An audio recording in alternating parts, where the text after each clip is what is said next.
Christmas is just around the corner at malamang kabi-kabila na naman ang handaan. Ingat po sa pamamalengke, lalo ng karne, para iwas botcha o double dead. May dinevelop ang ilang estudyante para ma-detect yan. Tara, let's change the game at subukan ng Botcha Buster! Metikuloso ka rin ba sa pagpili ng karne? Pinipisil-pisil at inaamoy-amoy mo pa ito bago bilhin para makasigurong ligtas kainin? Dati hindi naman po ganun. Hindi natin pinapansin kung botcha ba yung binibili natin. Hindi natin alam agad. So pwede po itong mag-lead sa diseases. Recently po kasi may nabalitaan po kasi kaming may mga na-smuggled po na pork. Dapat alisto sa botcha o yung double dead meat dahil pwede yang magdulot ng diarrhea at food poisoning. Sapat na ba ang paningin, pakiramdam at pang-amoy para husgahan yan? Para sigurado, nag-develop ang ilang estudyante ng San Miguel National High School ng Botcha Buster. Ang Botcha Buster po kasi ay isang machine-integrated robot po na kung saan nakahelp po sa atin na makapag-detect po ng isang spoiled meat. May 3 criteria tayo para masabing botcha ang isang karne. Una sa tingin pa lang, hindi na fresh. Kung hindi sanay o sure sa pagkilatis. May camera ang Botcha Buster to check on the spot na i-analyze through AI at para ma-achieve ang feature na yan. Nag-shot po kami na hundreds ng pictures ng karne, which is ang double dead po saka fresh. Then pinasok po namin siya sa AI, yun po ang pinantrain namin para malaman ng camera kung double dead ba siya or hindi. Now, let's try the camera sa isang pork cut o karneng baboy.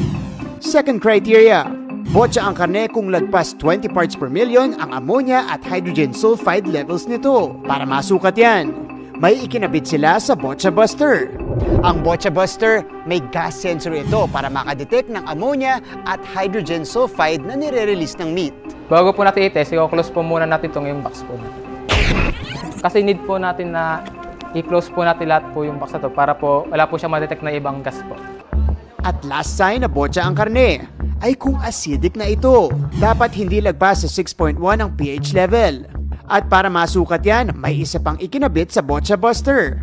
Isa pang feature nito, ang pH sensor na nakababasa ng acidity ng karne. Kapag ka na-read o nakitang 6.1 and above, ibig sabihin nun, hindi na fresh ang karne. At ito pong maliit po na portion po na ito na baboy, lalagay po natin po dito sa loob po ng baso.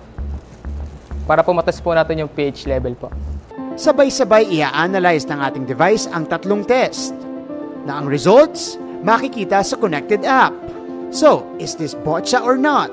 Yung camera po niya, ang result po is 92% double dead po. Yung pH gas po, magko-convert po yung volts niya into ppm and pH po.